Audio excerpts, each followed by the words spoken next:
ठीक है, स्टार्ट करें।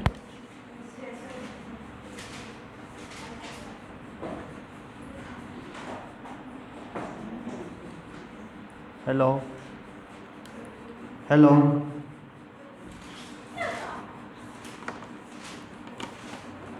ये ठीक है, अब आपको दिक्कत नहीं आएगी फ़ैन की आवाज़ से। तो कल हमने जो किया था, कोई इसमें दिक्कत तो नहीं है? अगर किसी को कोई प्रॉब्लम है तो पूछ सकता है। एनीबॉडी?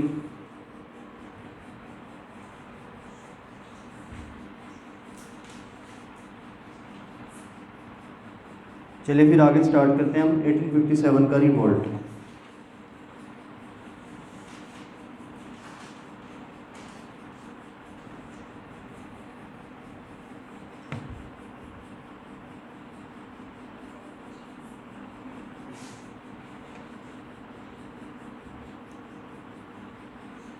तो पहले हम इसके लिखेंगे इंट्रोडक्शन, ठीक है।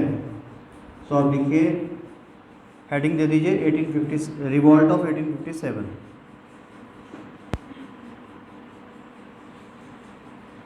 The revolt of 1857 was the result of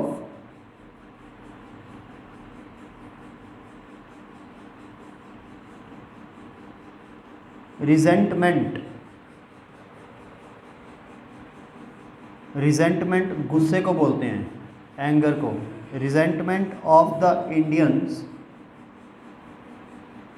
with the British rule, ठीक है। The revolt of 1857 was the result of resentment of the Indians with the British rule. The cumulative effect, cumulative, जैसे मैंने कल बोला कि 100 years का anger Indians के अंदर ऑलरेडी था, है ना, तो दैट इज़ वाई यहाँ पर लिखा है कुमुलेटिव इफेक्ट। ये छोटे छोटे वर्ड्स होते हैं, आपको लगेगा कि इसके बगैर भी काम चल जाएगा, आप सीधा इफेक्ट लिख देंगे एग्ज़ाम में जाके, है ना। कहीं को ये लग रहा होगा कुमुलेटिव छोड़ देंगे, बट इन्हीं चीज़ों के मार्क्स मिलते हैं मेंस में। ये वर्ड्स इंपॉर्टेंट हैं, ठीक है। The cumulative effect of the British expansionist policy, expansionist, expand से बना एक्सपेंशनिस्ट, क्योंकि ब्रिटिशर्स जो थे वो अपना रूल जो था वो एक्सपैंड कर रहे थे, इंडिया में बढ़ा रहे थे। कलकत्ता से वो नॉर्थ की तरफ आ रहे थे और ईस्ट से वेस्ट और वेस्ट से ईस्ट की तरफ जा रहे थे। दैट इज़ वाई यहाँ पर लिखा है expansionist policies.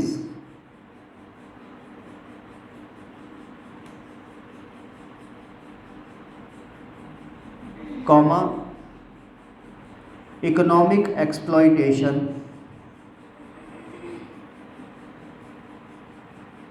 and administrative innovations,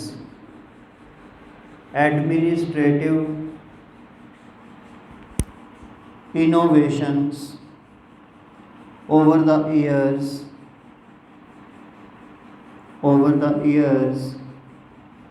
had adversely affected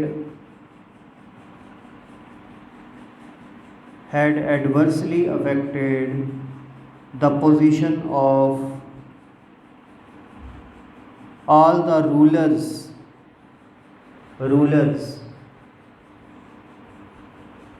of the Indian princely states.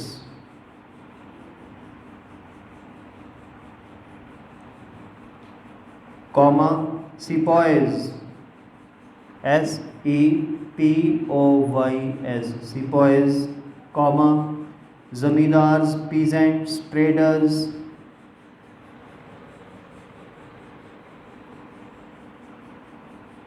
Pandits,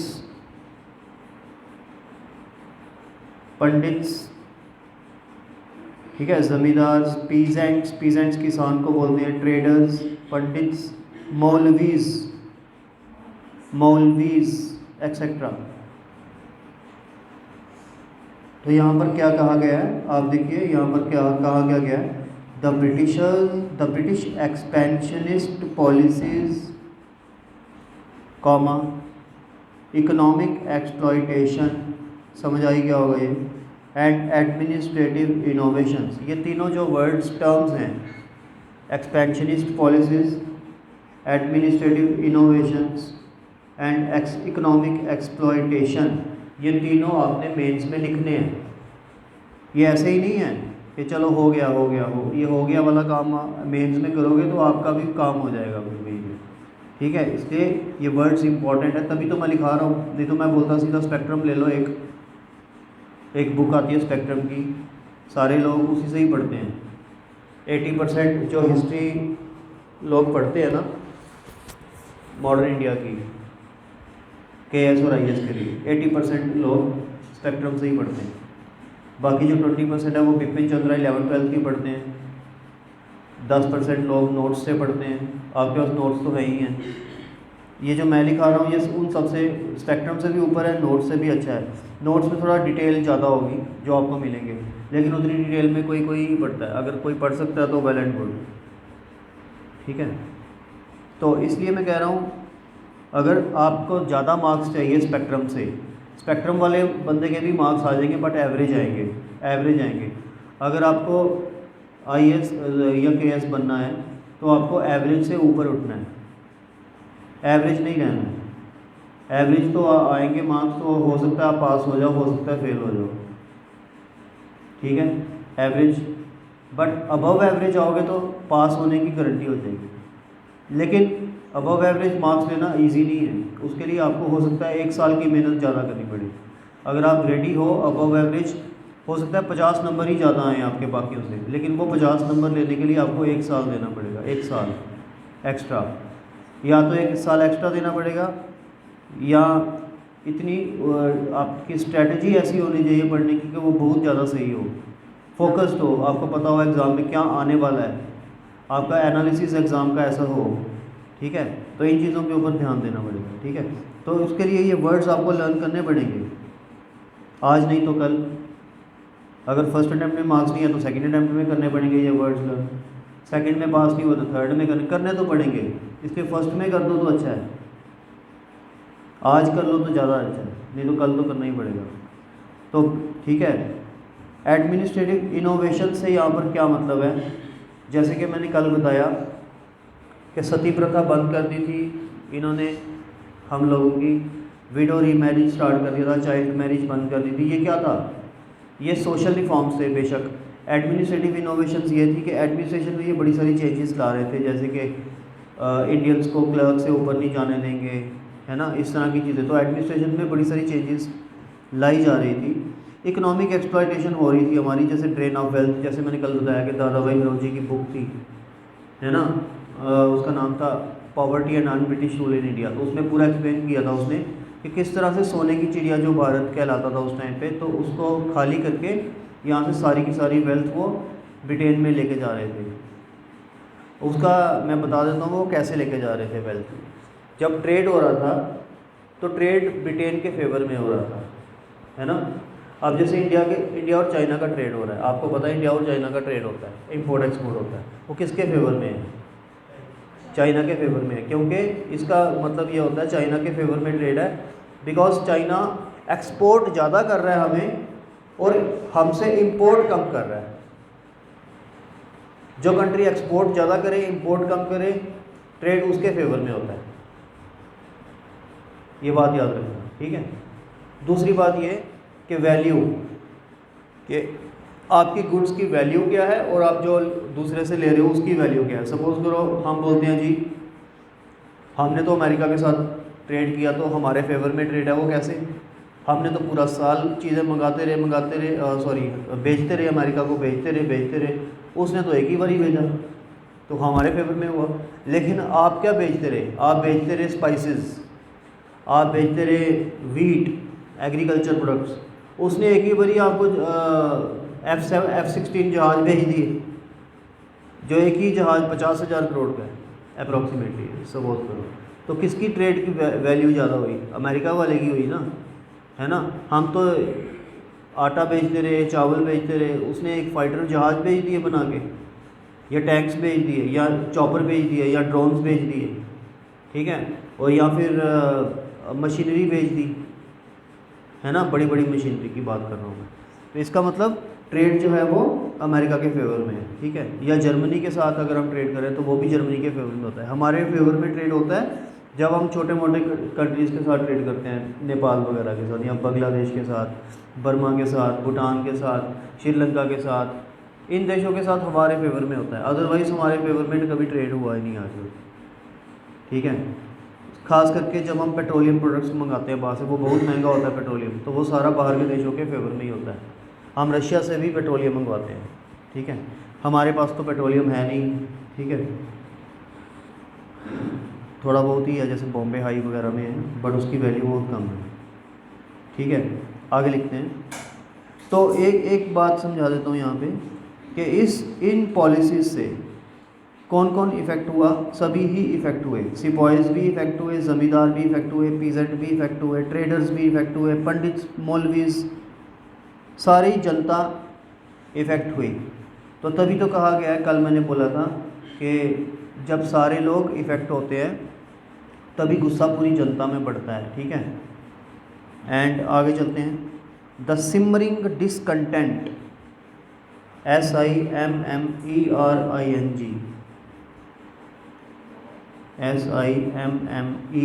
SIMMERING, discontent. Simmering यानी बढ़ता हुआ, डिसकंटेंट यानी कि dissatisfaction. Exploded into,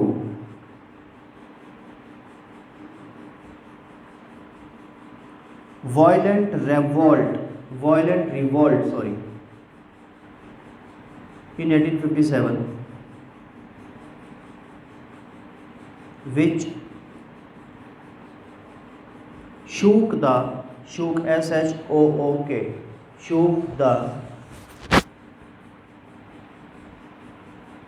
British empire. British का बी हमेशा capital, empire in India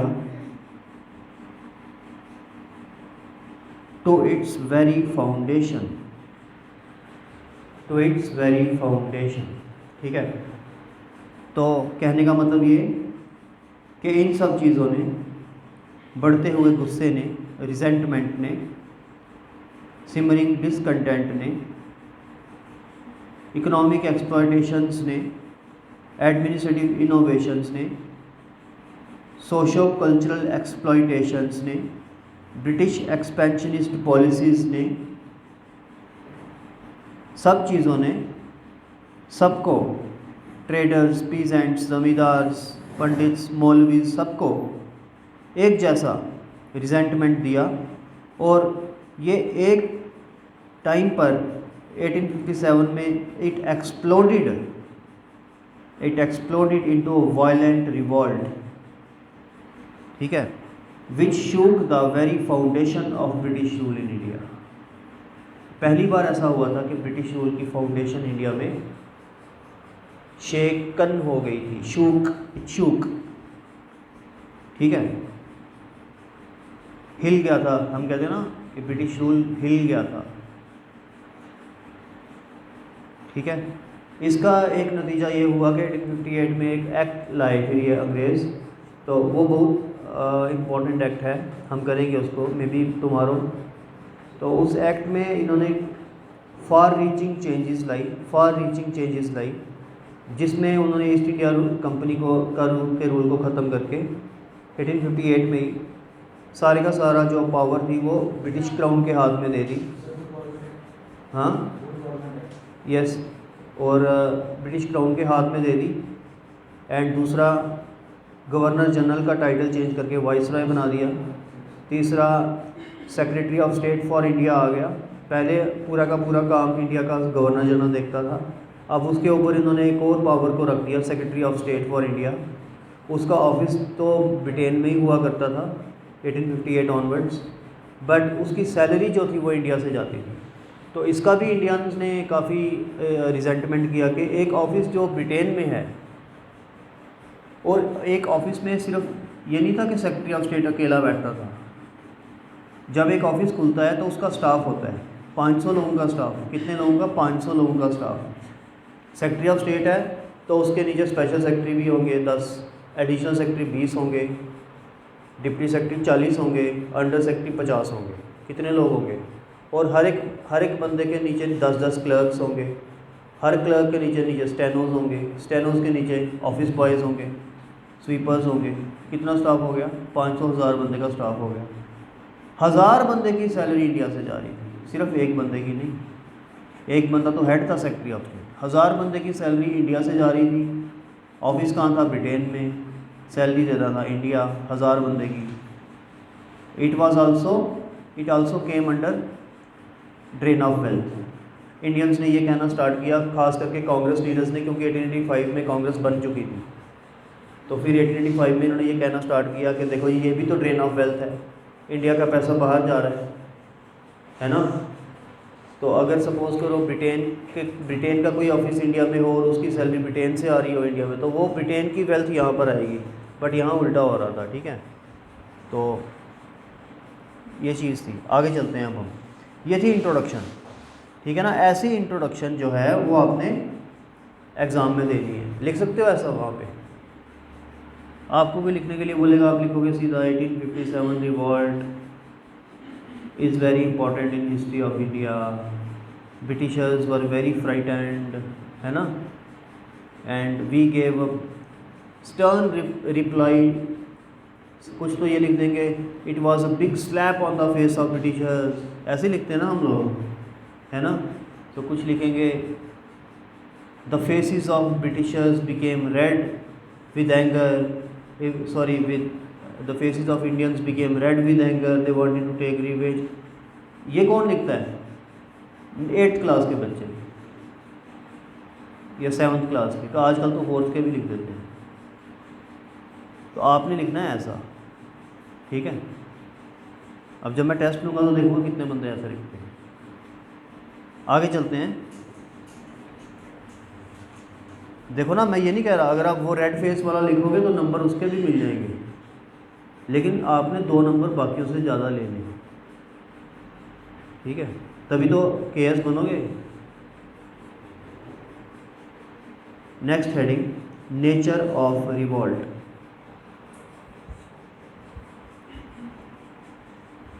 the revolt of 1857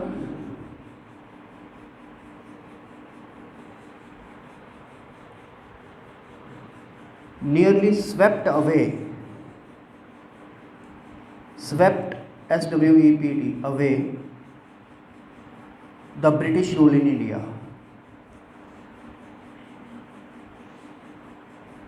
अब इसमें यह है कि डिफरेंट हिस्टोरियंस ने इसको क्या बोला है।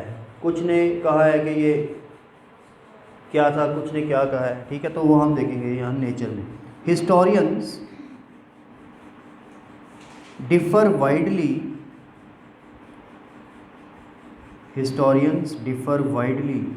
about the nature of the revolt।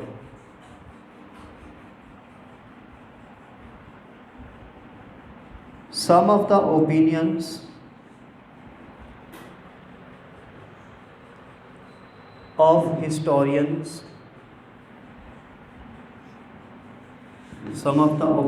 of historians are as follows।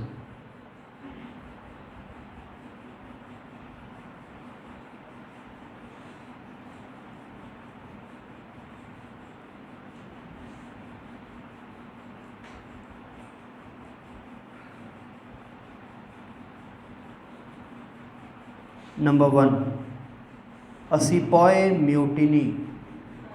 A sepoy, SEPOY, mutiny, MUTINY। Mutiny और रिवॉल्ट में क्या डिफरेंस है? म्यूटनी होती है छोटे लेवल की, रिवॉल्ट होता है बड़े लेवल का। जैसे अभी श्रीलंका में आजकल क्या चल रहा है, रिवॉल्ट, लोगों ने रिवॉल्ट कर दिया गवर्नमेंट के खिलाफ। म्यूटनी थोड़ी छोटे लेवल की होती है, ठीक है। तो कुछ हिस्टोरियंस ने इसको क्या बोला, सिपॉय म्यूटनी। ये तो सिपॉय तक ही, ये तो आर्मी तक ही सीमित था, सिर्फ आर्मी तक ही सीमित था। कुछ हिस्टोरियंस ने इसको ये कहा है, ब्रैकेट में लिखो according to English historians, according to English historians, bracket close.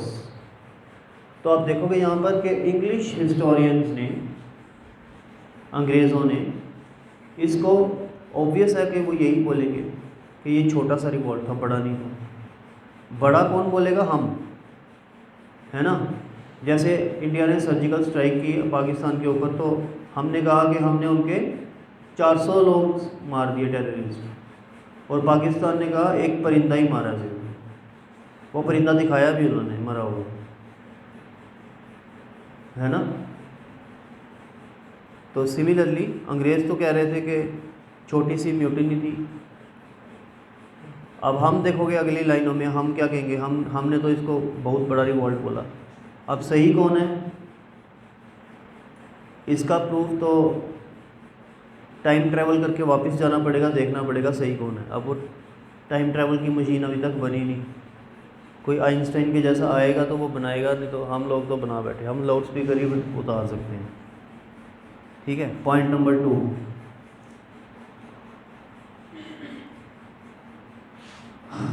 a conspiracy of Hindus and Muslims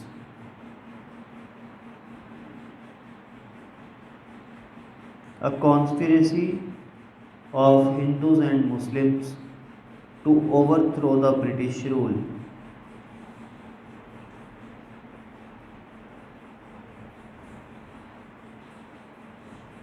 Point number 3, a religious war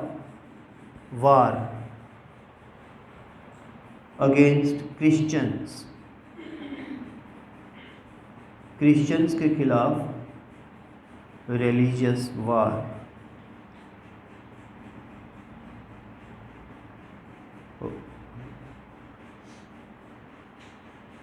आप एक काम करिए, ये आपने 3 पॉइंट्स लिखे ना, हेडिंग में लिख दो इन 3 पॉइंट्स के ऊपर इंग्लिश हिस्टोरियंस। ये तीनों पॉइंट्स बेसिकली इंग्लिश हिस्टोरियंस ने ही बोले हैं, तो इस हेडिंग ही दे दो इसको। पहला, इंग्लिश हिस्टोरियंस ने कहा अ सिपाही म्यूटिनी। दूसरा, इंग्लिश हिस्टोरियंस ने कहा, इंग्लिश हिस्टोरियंस में हमने किसी का नाम नहीं दिया, ज़रूरत नहीं है, सिंपल इंग्लिश हिस्टोरियंस लिख दो। दूसरा, हमने कहा a conspiracy of Hindus and Muslims against the British to overthrow the British rule. And तीसरा है रिलीजियस वार अगेंस्ट क्रिश्चियंस, क्योंकि हमने कल डिस्कस किया कि इसके अंदर वो बीफ एंड पिग फैट का एपिसोड था, है ना। तो तभी ये रिलीजियस वार का नाम दिया गया है इंग्लिश के द्वारा, बाय द इंग्लिश, ठीक है ना। अब हम आते हैं वीडी सवर करने का। Point number 4, a planned war of national independence. अब देखो ये कौन बोलेगा, ये इंडियंस ही बोलेंगे ना कि नेशनल इंडिपेंडेंस के लिए प्लैंड वार थी। तो क्या क्या आपको लगता है कि ये सच में एक नेशनल इंडिपेंडेंस के लिए वार थी या नहीं थी? Y?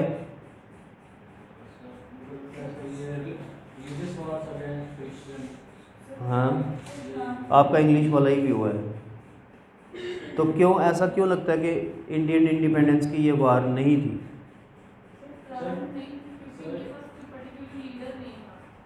There was no particular leader. तो अगर लीडर नहीं हो तब वार ज़रूरी है कि लीडर होना ज़रूरी है?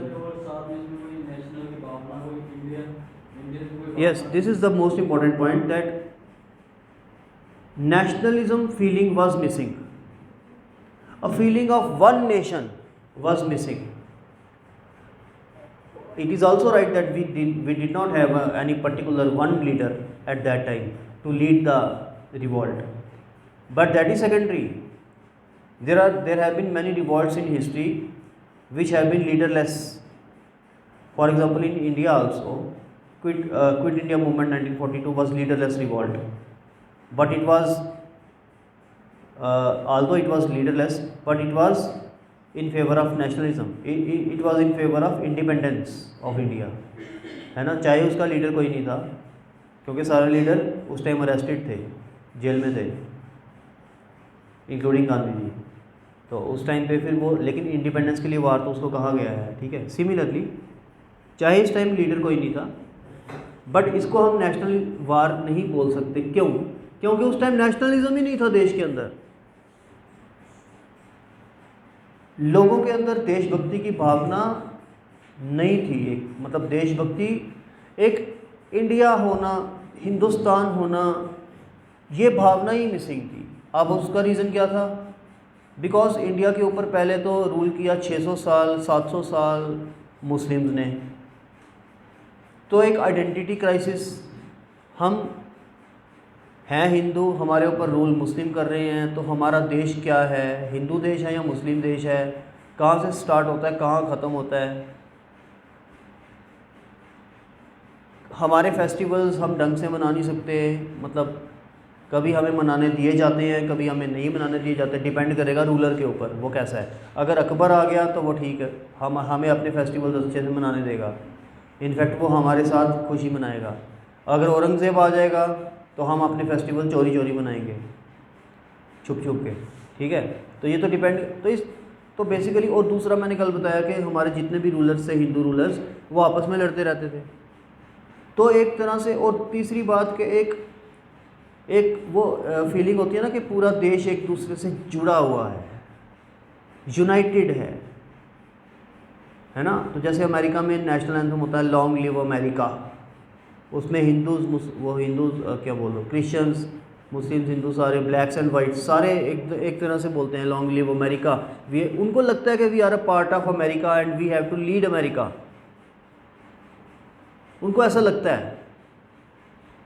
वो ये नहीं देखते कि मेरा धर्म क्या है, वो उनको लगता है ऐसा, क्योंकि आप देखते हो कि सारी के सारी कम्युनिटीज़ अमेरिका की प्रोग्रेस में कंट्रीब्यूट करती है, चाहे वो ब्लैक्स हो। अभी देखा आपने ब्लैक ओबामा भी, उसने अच्छा काम किया सबसे, इनफैक्ट वो तो बड़ा मशहूर हो गया, उसको तो कहा जाता है कि ट्रंप से तो फार बेटर था, ट्रंप से क्या बुश से फार बेटर था, है ना ओबामा।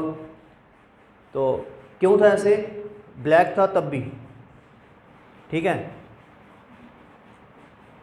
अब वहाँ पे ऐसी फीलिंग क्यों है? क्योंकि अमेरिका उनके साथ भेदभाव नहीं करता। सबसे पहली बात, वो ये नहीं देखता कि ब्लैक है या वाइट है, वो ये नहीं देखता हिंदू है या मुस्लिम है या क्रिश्चियन है।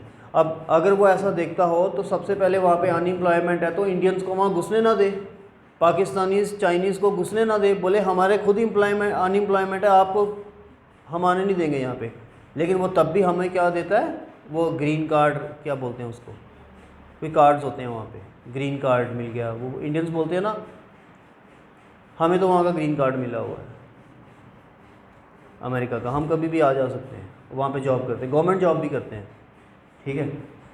तो अगर वो ऐसा, तो अब जब इंडियंस वहाँ पे जा रहे हैं और इंडियंस को free health, free medical checkups, free education, and वो भी world class education, world class health services, and world class roads, world class infrastructure, और एक टोल फ्री पे कॉल करो उसी टाइम आपके डोर स्टेप पे सर्विस मिलेगी। तो जब ये सब कुछ आपको मिलेगा और ऊपर से इन्वायरमेंट बड़ा कॉर्डियल होगा, ना कोई हिंदू मुस्लिम होगा, ना कोई राइट्स होंगे, ना कुछ ऐसा होगा, वो पॉइजन वाली फीलिंग नहीं होगी, तो आप खुद कंट्रीब्यूट करोगे ना देश को। लेकिन जब सारा कुछ उल्टा हो रहा हो तो आप कंट्रीब्यूट क्या करोगे? आप बोलोगे पहले मैं एक दो मर्डर कराता हूँ, बाद में देखूँगा बाकी चीज़ें। होता है ना ऐसा कभी कभी कि मेरा पड़ोसी सही नहीं है, वो बोलेगा मेरा, दूसरा बोलेगा मेरा पड़ोसी सही नहीं है। तो ऐसी जब चीज़ें हो रही हों देश में तो फिर वो प्रोग्रेस नहीं होगी, वो प्रोग्रेस का उल्टा होगा, होता है रिग्रेस। तो वो रिग्रेशन आ जाता है देश में, जो कि अभी हमारे देश में स्टार्ट हो गया हमें, ठीक है। तो आगे चलते हैं। A planned war of national independence by V D. Savarkar in his book by V.D. Savarkar in his book the Indian war of independence.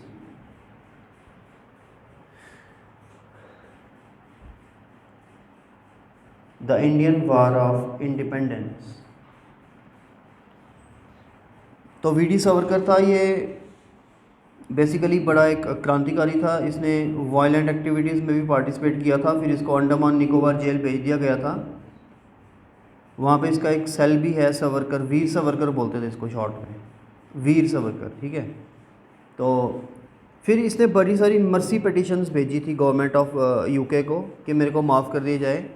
3 भेजी थी, तो तीसरी मंजूर हो गई थी। तो उसके बाद फिर ये गवर्नमेंट के ख़िलाफ़ नहीं बोला और 1947 तक ये आई थिंक अलाइव था, जिंदा रहा।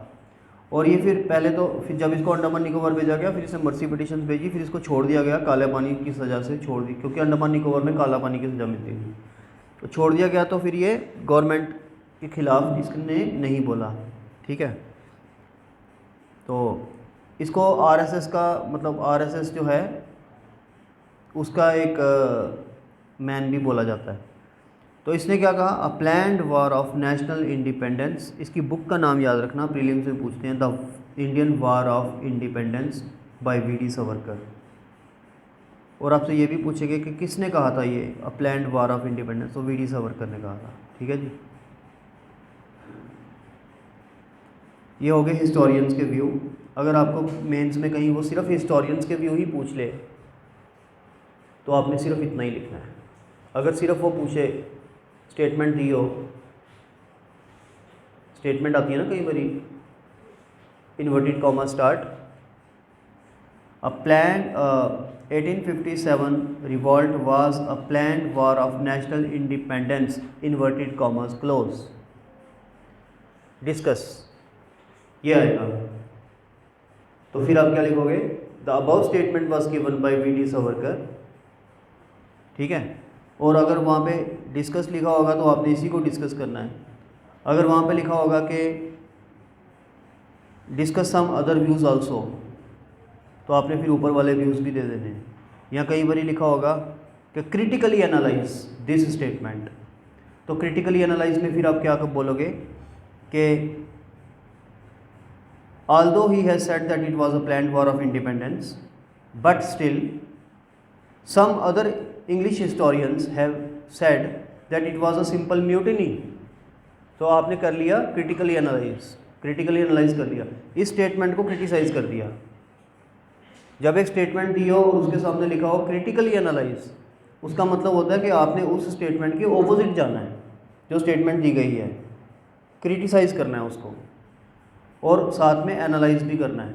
और लास्ट में कंक्लूजन क्या निकालना है, वो क्रिटिसिज्म में छोड़ नहीं देना उसको, उसका एक कंक्लूजन भी निकालना है। तो कंक्लूजन हमेशा बैलेंस्ड होना चाहिए। बैलेंस में क्या लिखोगे, बैलेंस में ये लिखोगे कि देखो ना, आपने एग्जामिनर को बेसिकली खुश करना है। एग्जामिनर कैसे खुश होगा, अगर आप ये कंक्लूड कर दोगे कि yes it was only a mutiny, तो एग्जामिनर को गुस्सा आ जाएगा, खास करके अगर वो मोदी भगत हुआ, उसने कहना इसको तो करता हूँ मैं फेल।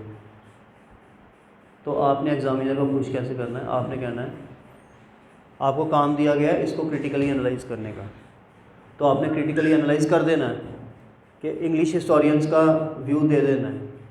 काम ख़त्म हो गया आपका, आपने नंबर ले लिए, बट अब आपने एग्जामिनर को खुश करना है। लास्ट में 2 लाइन्स लिख के, वो ये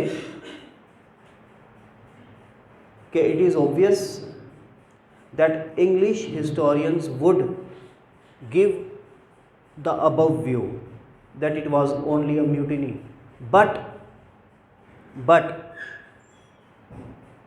the repercussions of the revolt of 1857 was so big, उसका रिजल्ट, repercussions रिजल्ट को बोलते हैं, इतने ज़्यादा थे that it became obvious that it was not a simple mutiny, it was a big revolt।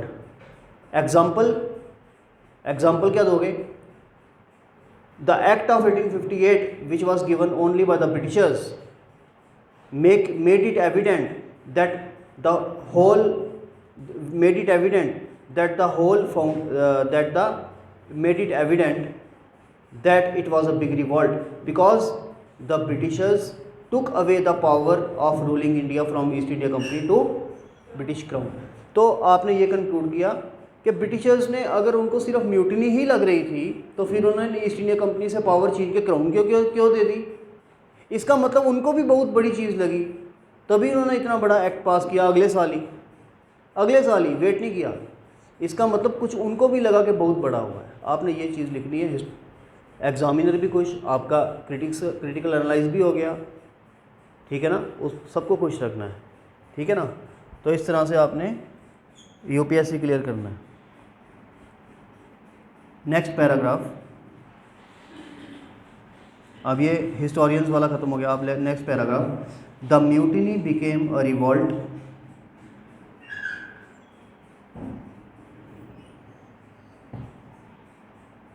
The mutiny became a revolt and political in character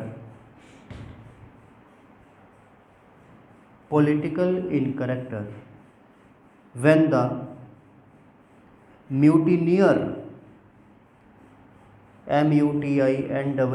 mutineer of Meerut placed themselves under the king of Delhi Bahadur Shah Zafar II।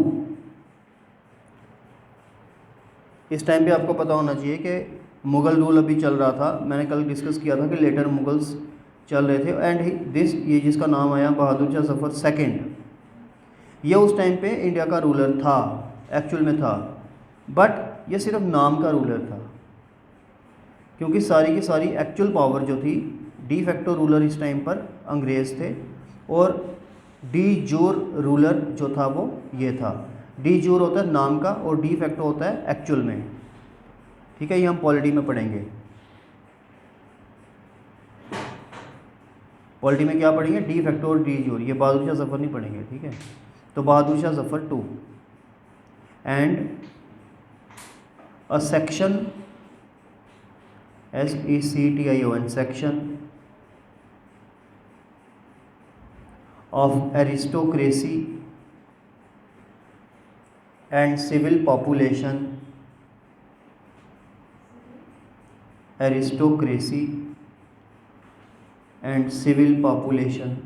declared in his favor।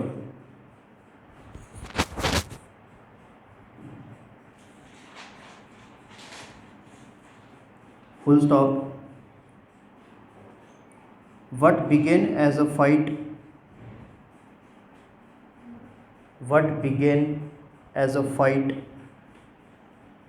for religion ended as a war of independence।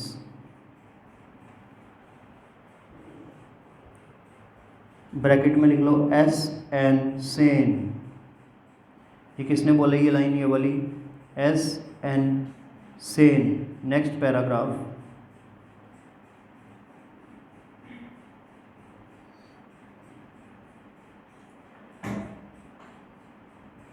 it is difficult to avoid the conclusion that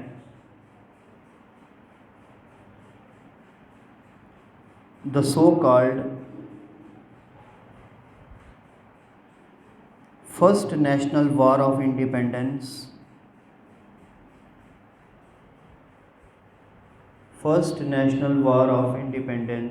of 1857 is neither first nor national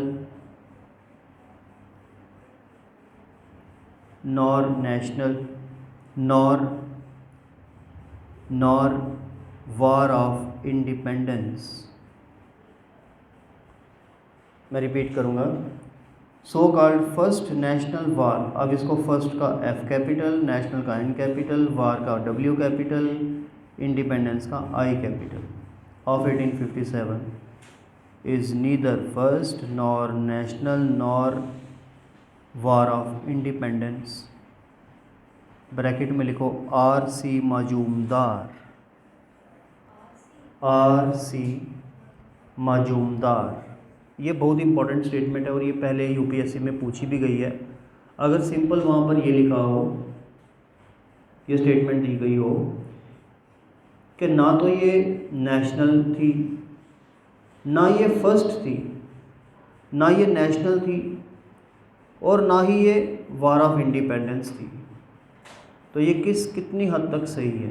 तो ये बिल्कुल सही है, क्योंकि first ये इसलिए नहीं थी क्योंकि इसके पहले भी 100 से भी ज़्यादा म्यूटिनीज़ इंडिया में हो चुकी थी, बट वो ये था, वो लोकलाइज्ड थी, डिफरेंट स्पॉट्स पे वो होती रहती थी, कभी बिहार में, कभी कहीं पर, कभी यूपी में, कभी बंगाल में, कभी कहाँ पे, बट वो इतनी बड़ी लेवल के ऊपर नहीं हुई थी, ये सच है। ये इसलिए इसका रीज़न हो गया, मतलब ये फर्स्ट का आंसर हो गया कि ये पहली नहीं थी, इसके पहले भी बहुत सारी हो चुकी है। अब बात करते हैं नेशनल की, तो ये नेशनल थी। कल मैंने बोला कि पंजाब इसके साथ नहीं था, अंग्रेज़ों के साथ था, वो प्रिंसली स्टेट्स भी अंग्रेज़ों के साथ थी। तो इसलिए अगर हम एनालाइज करें जोग्राफिकल एरिया को, तो not more than 20% of India was involve in the revolt, 80% of India was with the Britishers. तो अगर 80% पॉपुलेशन, एरिया को थोड़ी लड़ना है, लड़ना तो पॉपुलेशन नहीं है ना, तो 80% पॉपुलेशन को कोई लेना देना ही नहीं है, सिर्फ 20% को लेना देना है, तो वो नेशनल वार तो हम कह नहीं सकते, ठीक है ना। तो ना तो ये फर्स्ट रही, ना रही नेशनल, ठीक है, और ना तो ये वार ऑफ इंडिपेंडेंस रही, क्योंकि इस टाइम इंडिपेंडेंस तो कोई मांग नहीं रहा था, है ना। इंडिपेंडेंस तो कश्मीर में मांगते हैं, हम क्या चाहते हैं? आज़ादी। तो उस टाइम मांगी किसी ने आज़ादी? नहीं मांगी ना। उस टाइम पर आज़ादी की डिमांड इंडिया में कब स्टार्ट हुई, कोई बता सकता है? नहीं, गांधी से पहले भी। स्वराज मेरा जन्म सिद्ध अधिकार है और मैं इसे लेकर रहूँगा, ये किसने बोला था? तिलक ने कब बोला था? 1967 में, 1906-1907 में बोला था, और उसके बाद वो अरेस्ट हो गया था। तो गांधी तो उस टाइम साउथ अफ्रीका में टीवी देख रहा था, ठीक है, उस टाइम पे वो साउथ अफ्रीका में था। अभी वो 15 में वापस आया है इंडिया में, 1915 में वो गांधी जी इंडिया में आए हैं, जनवरी में। तो उस टाइम पे जब ये यहाँ पे स्वदेशी मूवमेंट चल रही थी, तिलक वाली, लाल बाल पाल वाली स्वदेशी मूवमेंट इंडिया में जब चल रही थी ना, सूरत स्प्लिट हुई जब कांग्रेस की 1907 में, तब गांधी जी साउथ अफ्रीका में थे। एंड उस टाइम पे he was in favour of British rule, कहते थे ब्रिटिश रूल, क्योंकि he was educated, Gandhi ji was educated, and moreover he was educated in Great Britain, and therefore he said that India का जो culture है, ये सती प्रथा, ये सब बेकार कल्चर है, और इंडिया में फॉरेन एजुकेशन आनी चाहिए, इंग्लिश एजुकेशन आनी चाहिए, साइंस एंड टेक्नोलॉजी आनी चाहिए, जो कि सिर्फ अंग्रेज़ ही ला सकते हैं। बट जब गांधी जी ने, बेसिकली गांधी जी के साथ पर्सनली उनको ट्रेन से जब नीचे फेंका गया, वो एपिसोड से उनका दिमाग घूम गया, या उन्होंने लोगों के साथ कुछ गलत होता देखा, ये तो कंट्रोवर्शियल स्टेटमेंट है, क्योंकि हम ये मूवी में भी देखते हैं कि गांधी जी को ट्रेन से जब नीचे फेंका गया कि आप फर्स्ट क्लास में कैसे बैठ गए, आपको तो थर्ड क्लास में बैठना चाहिए, और चलती ट्रेन से गांधी जी को, मतलब चलती ट्रेन में यानी 100 की स्पीड पे ट्रेन चल रही थी, 10 की स्पीड पे ही होगी, तो गांधी जी को नीचे फेंका गया। वो ज़िद्दी थे, ज़िद्दी होना भी इम्पोर्टेंट होता है, ज़िद्दी बंदा कुछ कर लेता है, ठीक है। तो जो ज़िद्दी नहीं होते वो, उनको कोई फ़र्क ही नहीं पड़ता, ट्रेन से फेंको चाहे जहाज़ से फेंको, वो कहते हैं जो मर्ज़ी करो मेरे को, ठीक है। तो ज़िद्दी बंदा जब ठान लेता है तो वो कोई भी एग्ज़ाम भी क्वालिफाई कर लेता है। हाँ, अगर नेगेटिव साइड चले जाए वो तभी से छलांग भी लगा देता है ज़िद्दी, तो पॉजिटिव साइड जाना चाहिए ज़िद्दी को भी, ठीक है। जो ज़िद्दी नहीं होते वो आराम से गाने शाने सुनते रहते हैं। तो ज़िद्दी होना भी ज़रूरी है, बट पॉजिटिव में।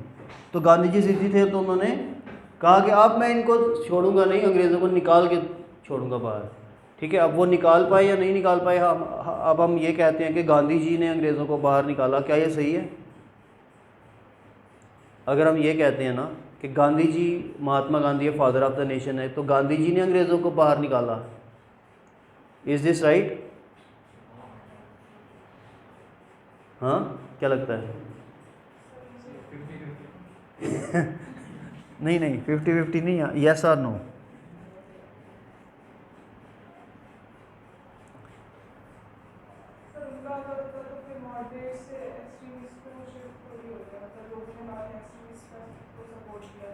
हाँ ठीक है, मॉडरेट एक्सट्रीमिस्ट की तो डिबेट है ही है। नहीं, और क्या क्या लगता है आपको? बेसिकली हमें आज़ादी क्यों मिली? वर्ल्ड वॉर सेकंड की वजह से। ठीक है, हमें आज़ादी अपने रिवॉल्ट की वजह से नहीं मिली। हमने रिवॉल्ट 1920 में भी किया, नॉन कोऑपरेशन मूवमेंट। हमने रिवॉल्ट सिविल डिसोबीडियंस मूवमेंट 1930 में भी किया, जिसको साल्ट सत्याग्रह भी बोला जाता है। हमने रिवॉल्ट क्विट इंडिया मूवमेंट 1942 में भी किया, 3 बड़े रिवॉल्ट किए। और उसके अलावा इंडिविजुअल सत्याग्रह भी हमने किया, 4 हो गए।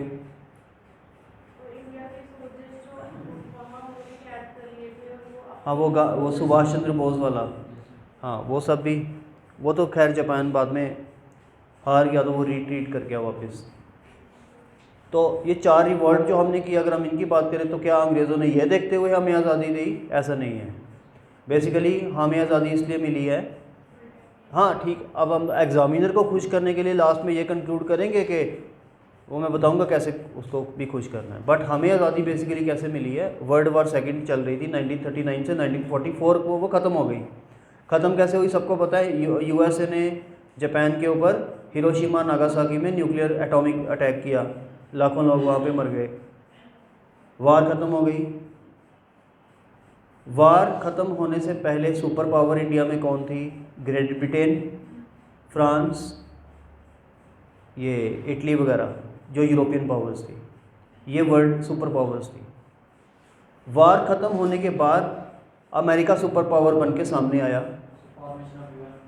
और दूसरी सुपर पावर, एक तो यूएसए बन के आया और दूसरी सुपर पावर बन के सामने आया यूएसएसआर, जिसको आज हम रशिया बोलते हैं। तो 2 सुपर पावर बन के सामने आई, जिनको 2 ब्लॉक्स भी बोलते हैं। ब्लॉक्स इसलिए क्योंकि एक वेस्ट पे है यूएसए, दूसरा ईस्ट में है रशिया। धरती के एक पार वो है, एक पार ये है। ठीक है, तो यूरोपियन पावर्स ख़त्म हो गई वर्ल्ड वार 2 में, और वर्ल्ड वार 2 में नई पावर इमर्ज हुई, यूएसए एंड यूएसएसआर। अब जब न्यू पावर्स सामने आई, उन्होंने यूरोपियंस को बोला आपकी कितनी कॉलोनीज़ हैं? वो कहता जी मेरी तो 100 कॉलोनीज़, छोड़ो इनको, नहीं तो हम आपके ऊपर भी न्यूक्लियर अटैक करेंगे। वो कहता छोड़ देते हैं प्रभा, हमारे ऊपर न्यूक्लियर अटैक नहीं करना। दूसरे से पूछा आपकी कितनी है? वो कहता मेरी तो सिर्फ 50 ही है, चलो आप भी छोड़ो। ठीक है जी, छोड़ देते हैं। तीसरे से पूछा आपकी कितनी कॉलोनीज़ हैं? आदि हमारी तो है ही नहीं है। जिसकी थी उसने बोला है ही नहीं, हमने तो कब की छोड़ दी। अमेरिका कहता सब छोड़ो अपनी अपनी कॉलोनीज़। ब्रिटेन को बोला तेरी कॉलोनी है इंडिया? वो कहता नहीं नहीं नहीं, अब छोड़ रहा हूँ मैं, गांधी जी का बड़ा प्रेशर है। तो प्रेशर नहीं था, मजाक कर रहा हूँ। तो ब्रिटेन ने इंडिया को छोड़ दिया क्योंकि अमेरिका ने उसको बोला, क्योंकि अमेरिका ने छुड़ाना ही था। उसकी कॉलोनीज़ अगर बनी रहती तो फिर अमेरिका कैसे और पावरफुल बनता। तो वो प्रेशर था, तो हमें जाकर 1947 में आज़ादी मिली। अब हम बोलें कि गांधी जी ने आज़ादी लाई, सुभाष चंद्र बोस ने आज़ादी लाई, वो कहने के लिए तो हमने कहना ही है क्योंकि हमारा देश है ना, है ना। हम किताबों में ये थोड़ी लिखेंगे एनसीईआरटी में कि because of world war 2 we got independence. तो फिर हमारे लीडरों ने 50 साल क्या किया? लीडरों की कंट्रीब्यूशन भी तो बतानी है ना। नेहरू की कंट्रीब्यूशन बतानी है, गांधी की बतानी है, टैगोर की। ठीक है, इनकी कंट्रीब्यूशन थी, दे वर ट्रू लीडर्स, बट ये हम ज़्यादा एग्जामिनर को खुश करने के लिए लिखेंगे। अब एक्चुअल में थी या नहीं थी? ठीक है, उस टाइम पे ये ट्रू लीडर्स थे, आज जैसे लीडर नहीं थे। ठीक है ना, उस टाइम ये ट्रू लीडर्स थे। लेकिन ट्रू लीडर्स भी इनमें बहुत कम थे। अगर देखा जाए तो गांधी जी ट्रू लीडर था। क्या जवाहरलाल नेहरू और जिन्ना ट्रू लीडर्स थे? नो, बिकॉज अगर ये ट्रू लीडर्स होते तो कहते जिन्ना तू प्राइम मिनिस्टर बन जा, डिवीजन ना होने दे। वो कहता तू बन जा लेकिन डिवीजन नहीं होने दे कंट्री की। लेकिन उसने कहा मैं बनूंगा, डिवीजन चाहे हो जाए। उसने कहा मैं बनूंगा, डिवीजन चाहे हो जाए। तो फिर ये ट्रू लीडर्स कैसे हुए? इसका मतलब देवर, जिसको स्वार्थी बोलते हैं, क्या बोलते हैं उसको, सेल्फिश, देवर सेल्फिश पीपल ना। तो जब ये सेल्फिश पीपल थे तो आज के लीडर्स भी सेल्फिश हैं, उस टाइम के भी सेल्फिश। हाँ, गांधी जी सेल्फिश नहीं थे, बिकॉज गांधी जी ने इतना कुछ करने के बाद भी वो प्राइम मिनिस्टर नहीं बने, हालांकि वो बन सकते थे। इवन के गांधी जी कांग्रेस प्रेसिडेंट सिर्फ एक ही बार बने हैं, बेलगाम सेशन में, एक ही बार। गांधी जी कांग्रेस सेशन का एक ही बार प्रेसिडेंट बने हैं सिर्फ, और नेहरू 3 बार। ठीक है, तो इस बात को हमें समझना चाहिए कि उस टाइम पे कुछ लीडर्स ही थे जो सही थे, ठीक है, बाकी उस टाइम पे भी सेल्फिश थे। बाकी जो हम, ये क्वेश्चन यूपीएससी में आता है, ये मैं नहीं कह रहा हूँ कि वर्ल्ड वार सेकेंड वाला, ये यूपीएससी में पूछेगा आपसे कि वर्ल्ड वार 2 की कितनी कंट्रीब्यूशन थी। हाँ, उस टाइम पे मैंने आपको बताया ना कि रैशनली आपने ये सोचना है, आपने वर्ल्ड वार 2 की कंट्रीब्यूशन भी लिखनी है, बट पूरे का पूरा वर्ल्ड वार 2 पे भी नहीं डाल देना, आपने इंडियन लीडर्स की भी कंट्रीब्यूशन बीच में लिखनी है, क्योंकि उसको नाराज़ नहीं करना है। और थोड़ी बहुत कंट्रीब्यूशन तो थी भी ना, ये थोड़ी है कि वो नहीं थी, कंट्रीब्यूशन तो थी। अब हमने कौन सा उधर परसेंटेज निकाल के लिखनी है, तो उसकी कितनी थी, तो वर्ल्ड वार की कितनी थी, परसेंटेज को क्वेश्चन नहीं ना है ये, सिर्फ हमने लिखना है उसकी भी थी, उसकी भी थी, बस सिंपल। ठीक है ना, आगे चलते हैं।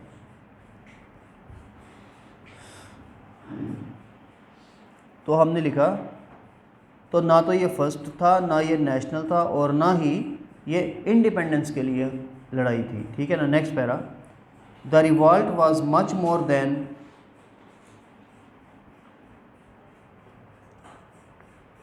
a violent manifestation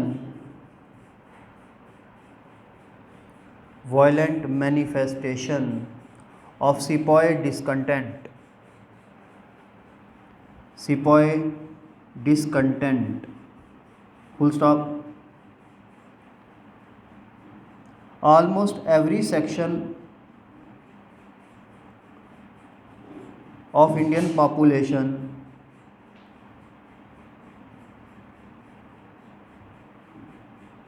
participated in it.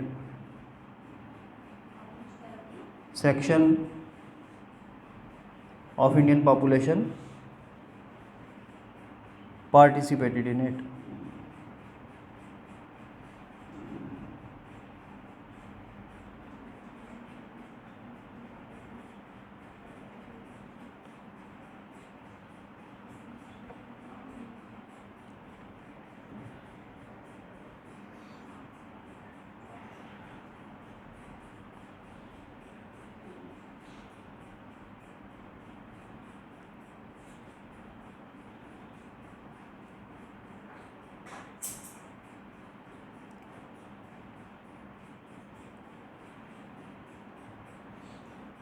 Next para, there had been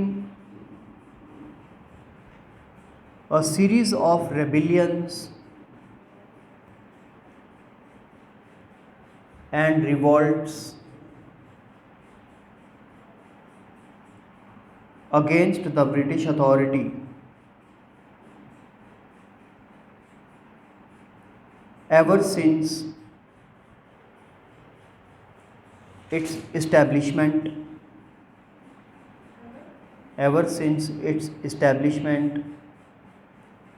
in India in 1757। तो कह रहा है 1757 से, जब से अंग्रेज़ आए तब से लेकर इंडिया में रिवॉल्ट्स और रेवोल्यूशंस होते चले आए। The more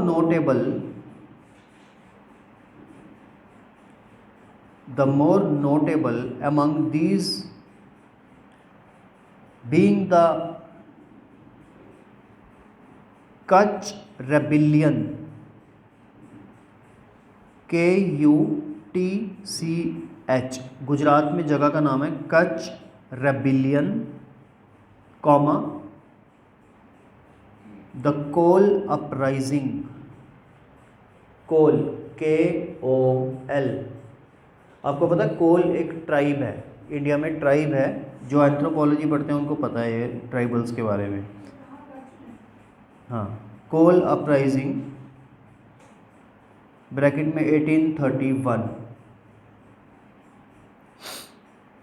and the Santhal uprising 1855। तो कोल अपराइजिंग कब हुई, इसकी डेट भी याद रखो, प्रीलिम्स में वो पूछेगा। 1831। संथल वाली कब हुई, ये भी एक ट्राइब है, 1855। पहले कौन सी हुई, कोल वाली 31 में, full stop. The revolt of 1857 was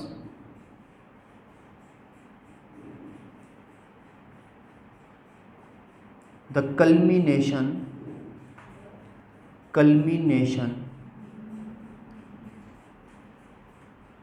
होता है एंड होना, culmination of brewing, BREWING,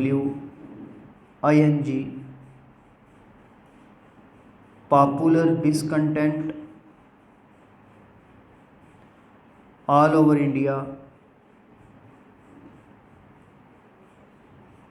against British policies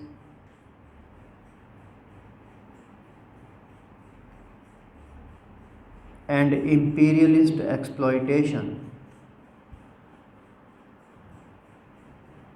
imperialist, जब एक वर्ड याद रख लो, ये इम्पीरियलिस्ट जो हिस्ट्री वाला पेपर आपका चेक करेगा ना बंदा, हिस्ट्री वाला जो, उसको ये वर्ड बड़ा पसंद है, इम्पीरियलिस्ट पॉलिसीज़, इम्पीरियलिस्ट।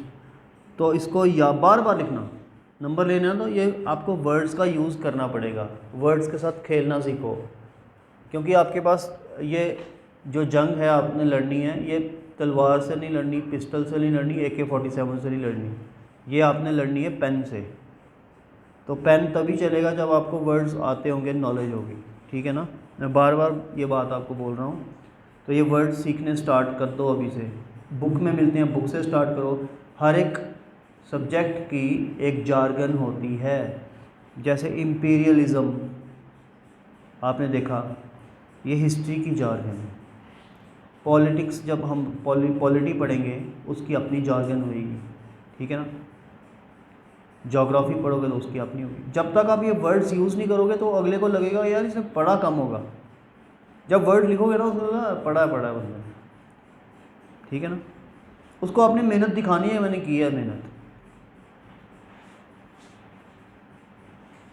तो कहाँ पहुँचे, imperialist exploitation.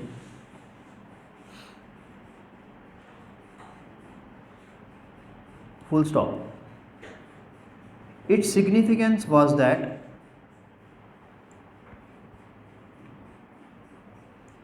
it was the first great struggle of Indian people against imperialism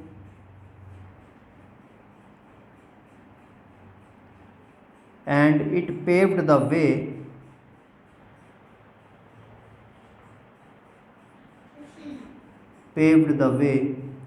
for the rise of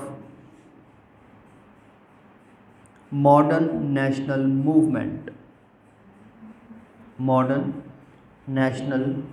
movement। ठीक है जी। तो ये हो गया। Next heading, causes of the revolt.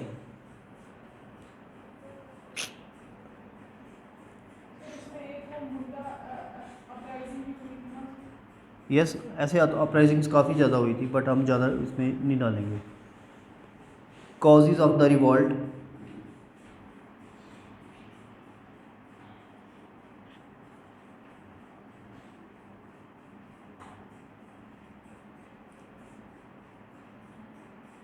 तो लिखिए while the greased कार्ट्रेजेस, inverted commas के अंदर, GREASED, कार्ट्रेजिस की स्पेलिंग है CARTRIDGES,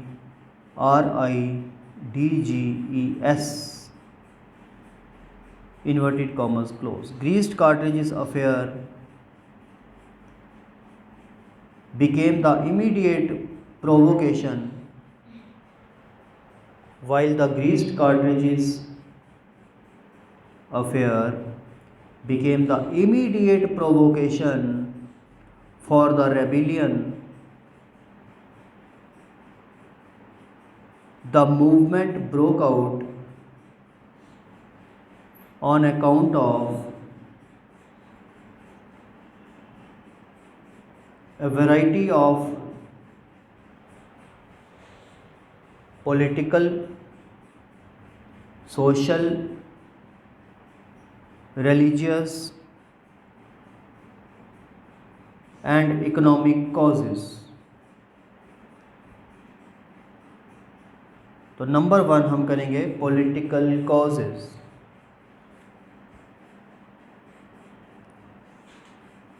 पॉलिटिकल कॉजेज में पॉइंट नंबर 1, सारा पॉइंट्स में आइए. पॉइंट नंबर 1 लिखिए. East India companies policy of inverted commas के अंदर इफेक्टिव कंट्रोल. ये इफेक्टिव कंट्रोल एक जार्गन है, आपने याद रखना है, इसको लिखना है पेपर में, इसको इफेक्टिव कंट्रोल. ठीक है. East India companies policy of effective control, inverted commas close, and gradual extinction of